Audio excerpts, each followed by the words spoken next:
வணக்கம். நான் உங்கள் பாரத், யோகா மற்றும் இயற்கை மருத்துவர். போன வீடியோவில் வாட் இஸ் நேச்சுரோபதின்னு பார்த்துருந்தோம்.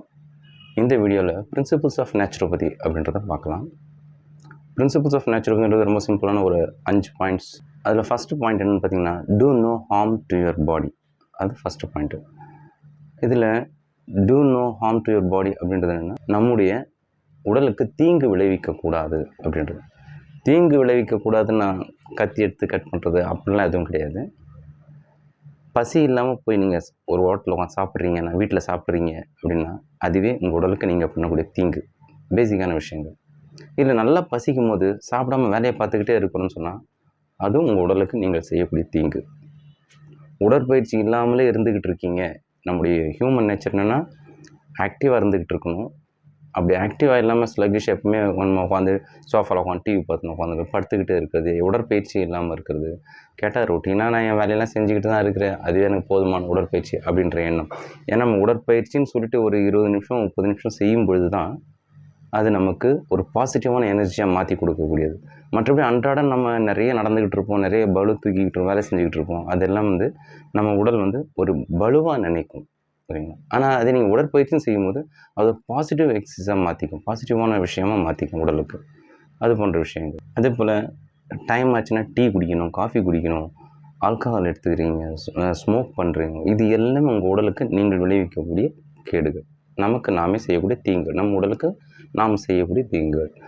ரோடு ஒரு கடையில் ஒரு மசாலா போண்டா வாங்கி சாப்பிட்றோம், சமோசா சாப்பிட்றோம், டைமுக்கு ஈவினிங் சாப்பிட்டே தீரணும் அப்படின்னு சொல்கிறோம். இது மாதிரி விஷயங்கள் எல்லாமே நமக்கு உடலுக்கு தீங்கு விளைவிக்கக்கூடியது. இது நம்ம பெரியவங்க சின்னவங்க இல்லாமல் குழந்தைகள்லேருந்தே இந்த பழக்கத்தை நம்ம பழக்கப்படுத்திக்கிட்டோம். நகர்ப்புறங்களில் பார்த்தோம்னா ஸ்கூலில் அந்த குழந்தைங்களை கூட்டிகிட்டு வரும்போதே பஜ்ஜி போண்டா இதெல்லாம் வாங்கி கொடுத்து கூட்டின்னு வந்துடுறாங்க. இல்லை குழந்தைங்க ஸ்கூல்லே பார்த்திங்கன்னா எல்லா பள்ளிகளுக்கு பக்கத்துலையும் பார்த்திங்கன்னா சராசரியாக நமக்கு chips packet, local made brand, வெளியே இருந்து இம்போர்ட்டட் பிராண்டு, அது அந்தந்த நகர்ப்புறமாக கிராமப்புறமான்றதை பொறுத்து நிறைய கெமிக்கல்ஸ் குழந்தைங்களுக்கு ஃபீட் பண்ணிடும். இது மாதிரி தேவையில்லாத கெமிக்கல்கள் உடலுக்கு நம்மளை அறியாமல் அடல்ட்ரேட்டட் ஃபுட்டுன்னு சொல்லக்கூடிய விஷயங்கள்லாம் உள்ளே போகும்போது நம்ம உடலுக்கு தீங்கு விளைவிக்குது. இது நம்ம சைட்லேருந்து நம்ம செய்யக்கூடிய விஷயம்.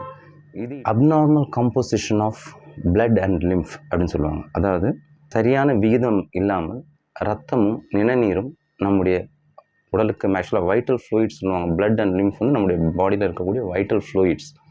ஸோ அந்த வைட்டல் ஃப்ளூயிடு உயிராற்றல் எடுத்துக்கிட்டு போகக்கூடிய இந்த வைட்டல் ஃப்ளூயிட்ஸ் இப்போ சரியான விகிதாச்சாரத்தில் இல்லாமல் இருக்குன்ற பட்சத்தில் அது நமக்கு நோய் ஏற்படுத்துது. சரியான விகிதாச்சாரம் என்னன்னு கேட்டிங்கன்னா, அதிகமான ஆக்சுவலாக பிளட்டோட வேலை என்ன? நியூட்ரிஷனுக்கு டிரான்ஸ்போர்ட்டர் தான். பிளட் ஒரு டிரான்ஸ்போர்ட்டர். உங்களுக்கு நம்ம சாப்பிடக்கூடிய உணவுகளும் சத்துக்கள் ஊட்டச்சத்துக்களை பிரித்து அது கொண்டு போய் மூளை முடுக்கில் இருக்கக்கூடிய எல்லா செல்களுக்கும் கொண்டு போய் சேர்க்க வேண்டியது ரத்தத்தோட வேலை. அதே போல் செயல்கள் நடந்ததுக்கப்புறம் அங்கேருந்து இருக்கக்கூடிய கழிவுகள் எல்லாத்தையும் கடத்தி நாளங்கள் வழியாக ஆர்ட்ரிஸ், வென்யூல்ஸ், ஆர்ட்ரியோல்ஸ்லாம் சொல்லுவாங்க, ஆர்ட்ரி வென்யூஸ் சொல்லுவாங்க, வெயின்ஸ்லாம், அது வழியாக திருப்பி கொண்டு வந்து அந்தந்த கழிவு பாதைகளில் ரத்தத்தில் கொண்டு வந்து அந்தந்த கழிவுகளை வெளியேற்றக்கூடிய மண்டலங்களில் கொண்டு வந்து சேர்த்து அதை வெளியே அனுப்புகிற வேலை. இதில் நமக்கு தோய்வு ஏற்படும் பொழுது ஸ்லோவாகும். இந்த வேலை ஸ்லோவாகும் அப்படின்னா பிளட்டில் அதிகமான அளவு கழிவுகள் தேங்குது. ஒன்று உள்ளே எடுத்துக்கூடிய நம்ம சாப்பிடக்கூடிய கெமிக்கல்கள் உள்ளே பிளட்டில் தேங்குது. அது இல்லாமல் உடல் அன்றாட செயல்கள் நடந்து அதனோட கழிவுகள் உடம்புல வெளியேறாமல் உடலில் தேங்குதுன்னா அப்போ பிளட் அண்ட் லிம்ஃபோட கம்போசிஷன் சேஞ்ச் ஆகும்போது நமக்கு நோய் ஏற்படும். இதுதான் நோய் ஏற்படுறதுக்கு பேசிக்கான காரணமாக நேச்சுரோபதி சொல்லக்கூடியது. Accumulation of morbid matters. First என்ன பார்த்தா அப்நார்மல் காம்போசிஷன் ஏன் ஏற்படும்? Accumulation of morbid matters and toxins. Morbid மேட்டர்ன்றது இந்த உடலில் இருக்கக்கூடிய செயல், அன்றாடம் நடக்கக்கூடிய செயல்கள்னால வரக்கூடிய எண்ட் ப்ராடக்ட் வெளியே அனுப்ப முடியாமல், தேவையில்லாத ப்ராடக்ட் வெளியே அனுப்ப முடியாமல் தேங்கிறது டாக்ஸின் சொல்லுவோம், மார்பிட் மேட்டர் சொல்லுவோம். அடுத்ததாக நாலாவது பாயிண்ட்டில் என்னென்னு பார்த்தீங்கன்னா, பாடி ஹீல்ஸ் இட் செல்ஃப். அதாவது உடல் தன்னைத்தானே குணமாக்கி கொள்ளுதல். இது 4வது பாயிண்ட் எப்போ நடக்கும்னு கேட்டிங்கன்னா, மற்ற விஷயங்கள் எல்லாம் கரெக்டாக இருக்கும்போது நம்ம தானாக 4வது பாயிண்ட் அதுவாக நடக்கும்னு விட்டுடலாம். அதாவது முதல்ல no do harm to your body, உடலுக்கு தீங்கு விளைவிக்கக்கூடாது. 2வது abnormal composition of blood and lymph, நம்முடைய உடலில் ஓடக்கூடிய வைட்டல் ஃப்ளூயிட்ஸ் சொல்லக்கூடிய ரத்தம் நிணநீரும் அதனோட ப்ராப்பர் காம்போசிஷனில் இருக்கணும். அது எப்போ மாறும்னு கேட்டிங்கன்னா 3வது பாயிண்ட்டாக வரக்கூடிய accumulation of morbid matter and toxins. அது அக்யூமுலேட் ஆகும்போது கழிவுகள் உடலில் ரத்தத்தில் தேங்கும் பொழுதும் வெளியேற்றப்பட வேண்டிய கழிவுகள் வெளியேற்றப்படாமல் இருக்கும்போதும் வெளியிலிருந்து நாம் பல விதமான கெமிக்கல்களையும் வேதிப்பொருட்கள் உள்ளே திணிக்கும் பொழுது அது உடல் அக்குமுலேஷன் ஏற்படுது. அதை வெளியேற்றாமல் இருக்கும்போது அப்நார்மல் காம்போசிஷன் ஏற்படுது. 4வது point body heels it self. சரிங்களா? உடல் வந்து தன்னை எப்போவுமே உடல் தன்னைத்தானே குணமாக்கி கொள்ளும் தன்மை உடையது. எப்படி இது ஒரு பேசிக்கான நார்மல் நேச்சர் தான்.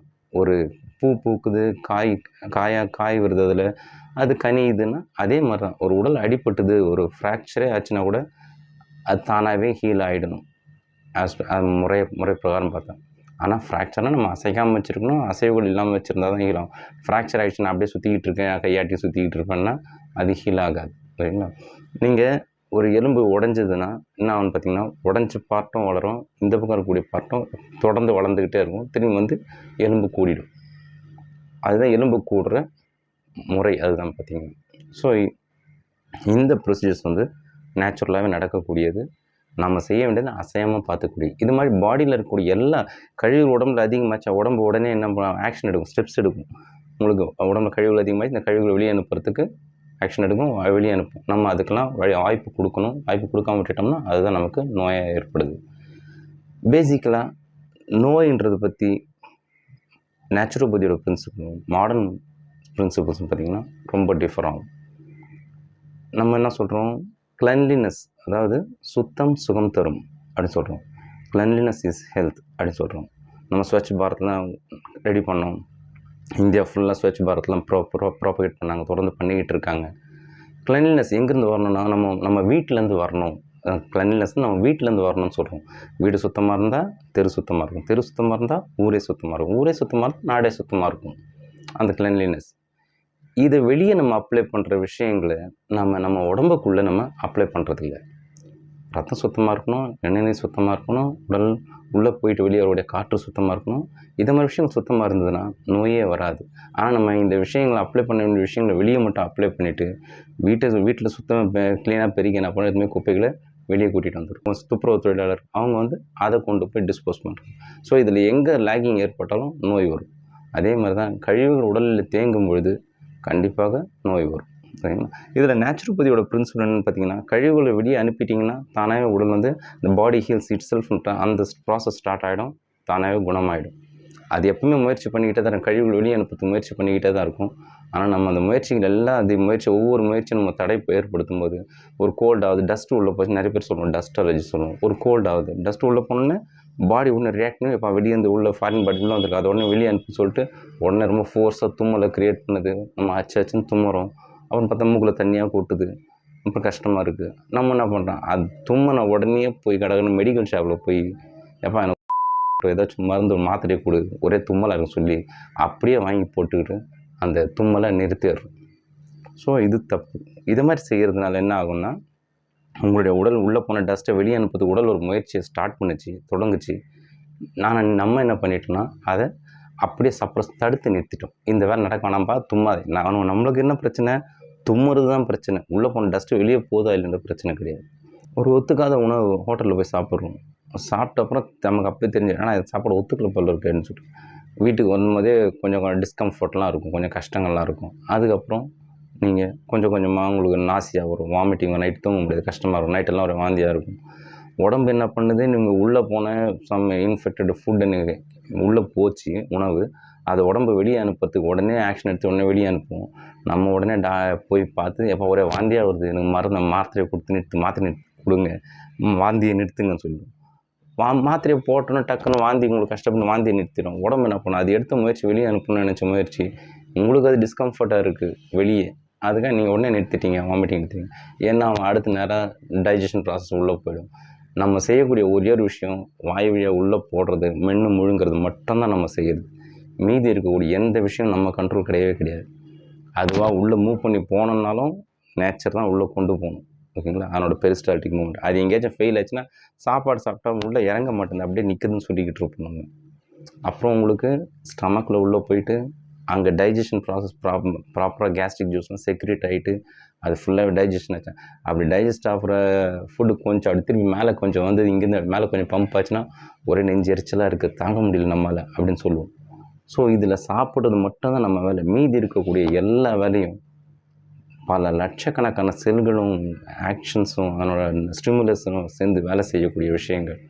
அப்படி செஞ்சு தான் உங்களுக்கு நீங்கள் எதை சாப்பிட்டாலும் அதுலேருந்து பிரித்து என்ன கிடைக்கும், நீங்கள் எதை வேணால் சாப்பிடுங்க, அது உள்ளேருந்து எனக்கு தேவையானதை எடுத்துக்கின்னு மீதி தேவையில்லாத நான் வெளியே தள்ளி விடும். அப்படி ஒவ்வாத ஒரு உணவை நீங்கள் உள்ளே போட்டுட்டிங்கன்னா அதை வெளியே அனுப்புறதுக்கு உடம்பு எடுக்கக்கூடிய முயற்சிகளையும் நம்ம நிறுத்திடுறோம்.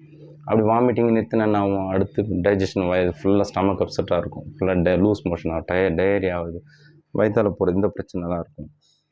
ஸோ அதையும் நம்ம என்ன பண்ண விட மாட்டோம். நேராக போய் அதுக்கும் மாத்திரையை வாங்கி ஒரே டயரி ஆகிக்கிட்டு இருக்கு டாக்டரான சொல்லி லூஸ் மோஷன் ஆகிட்டு அதுக்கும் மாத்திரை வாங்கி கொடுத்து அதையும் நிறுத்திடும். ஸோ இதில் உடம்போட தப்பு என்ன இருக்குன்னு சொல்லுங்கள். உடம்போட தப்பு எதுவுமே கிடையாது. தேவையில்லாத ஒரு உணவு உள்ளே திணிச்சது நம்ம தப்பு. அது நல்ல உணவாக இல்லையான்னு பார்க்காம திணிச்சது உள்ளே போனப்போ அதை எடுத்து எல்லா முயற்சியும் நம்ம தோல்வி அடைய வச்சோம். ஏன்னா நமக்கு வெளியே கம்ஃபர்ட்டாக இருக்கணும்னு நினச்சோம். அது கூட கோஆப்ரேட் பண்ணுறதே இல்லை. பாடி லாங்குவேஜ்னு ஒன்று இருக்குது. நம்ம உடல் சொல்லும் மொழி என்னென்னு புரிஞ்சுக்கணும். ஒரு வலி எங்கேயாச்சும் இருக்கணும், அந்த வலி ஏன் வருது, எதனால் வருது அப்படின்னு நம்ம புரிஞ்சுக்கணும். நாம் புரிஞ்சுக்கணும். இது போய் இன்னொருத்தர் சொல்லணும் கிட்டே கிடையாது. நம்ம ஒரு பைக் வச்சுருக்கோம், ஒரு வண்டி வச்சுருக்கோம், ரொம்ப நாளாக வச்சுருக்கோம் வண்டி. ஒரு 3 மாதம் ஆனோடனே வண்டி எடுத்து மெக்கானிக்கிட்ட கொடுத்தீங்கன்னா அவர் பார்த்தோன்னு சார் நீங்கள் கிளச்சை பிடிச்சினா வண்டி ஓட்டிங்க சார் பிரேக் ரொம்ப சடனாக பிரேக் அடிச்சிருக்கீங்க சார் எல்லாம் சொல்லுவாங்க. வண்டியை மெக்கானிக்கை என்ன சொல்லணும், பிரச்சனை என்ன இருக்குன்றதை மெக்கானிக் சொல்ல முடியும். ஆனால் வண்டியை நீங்கள் எப்படி யூஸ் பண்ணுறீங்கன்றது உங்கள் கையில் தான் இருக்குது. அதே போல் தான் நம்ம உடம்பு நம்ம எப்படி வச்சுக்கிறோன்றது நம்ம கையில் தான் இருக்குது. டாக்டராண்ட போனால் அவர் அதுக்கு என்ன பிரச்சனை ஆச்சோ அதுக்கப்புறம் நடந்த விஷயத்துக்கு அப்புறம் தான் சொல்லுவாங்க. Prevention is better then cure. இதுவும் நேச்சுரோபதியோட ஒரு தத்துவங்களில் இருக்கக்கூடியது. வருமுன் காப்போம் அப்படின்னு சொல்லுவோம். ஸோ நீங்கள் அந்த பாடியை எப்படி நல்லா மெயின்டைன் பண்ணிக்கிட்டு இருக்கீங்களோ அதை பொறுத்து தான் உங்களோட ஆரோக்கியம். நீங்கள் எல்லாத்தையும் காம்ப்ரமைஸ் பண்ணிக்கிட்டு எல்லா சுகங்களையும் அனுபவிக்கணும் அப்படின்னு சொல்லிட்டு போயிட்டுருக்கீங்கன்னா அது உங்களுக்கு தீங்கு ஏற்படுத்தும். அப்போ நம்ம டாக்டரானதான் போய் நிற்கணும். எல்லா பிரச்சனையும் டாக்டரான இருப்பாங்க. டாக்டரை போய் நிற்க தப்பு கிடையாது. டாக்டர் சொல்யூஷன் கொடுப்பாங்க. உங்கள் உடம்பை அழித்து நீங்கள் எதுவும் செய்ய தேவையில்லை. உங்கள் ஆரோக்கியத்தை பார்த்துக்கணுன்னா நேச்சுரல் சொல்லியிருக்கக்கூடிய இந்த 4-5 பிரின்சிபல் நீங்கள் ஃபாலோ பண்ணிக்கிங்க, ஆரோக்கியமாக இருக்கலாம். மீண்டும் எண்ணற்ற எண்ணங்கள் என்னுள் தோன்றிய எண்ணங்களுடன் உங்களுடன் பகிர்ந்து கொள்ள காத்திருங்கள். நன்றி, வணக்கம்.